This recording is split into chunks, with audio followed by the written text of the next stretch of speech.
ఆ రైతన్నకు ఉన్న శత్రువులతోటి చిక్కులు సరిపోతలేవన్నట్టు ఇంకో కొత్త రకం శత్రువు వచ్చి చేరింది కదా లిస్టులా. ఇక చూడుర్రి, పొప్పడి చెట్ల మీద నత్తల దండు చేస్తున్న దండయాత్ర ఎట్లున్నదో. కోతకచ్చిన కాయలకు సొరకాయలు చేసి తింటున్నాయట. పూత పూసుడే ఆలస్యం, అవుపడకుండా మేసి పారేస్తున్నాయట. ఒక్కొక్కటి తీసి పారేయలేము, పురుగుల మందు కొట్టి పంటను కాపాడుకోలేము. ఏం చేయాలో తెలుస్తలేదు నత్తలతోటి అని బాధపడుతున్నారు ఇక్కడ రైతన్నలు.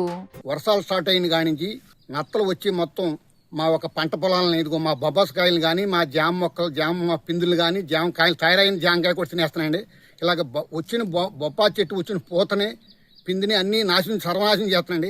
జంజువావతి రిజర్వాయర్ పక్క పొంటే ఉంటదట ఈ రైతు తోట. మొదట్లో 10-20 నత్తలు అవుపడేటి అట రోజు. ఏళ్ల మీద లెక్క పెట్టేటన్నే కదా అని ఏర్పారేసేటోడట. కానీ రాను రాను 100,000 నత్తలు మోపై పొప్పడి, జామ చెట్ల ఆకులు, పిందెలు, పూతల కాడికెళ్ళి పొతం పెట్టి తింటున్నాయట. అంతర పంటగా 5,000 టమాటా మొలకలు పెడితే కంటికి గాని రాకుండా కరగ నాకేసినాయట నత్తలు సల్లగుండా.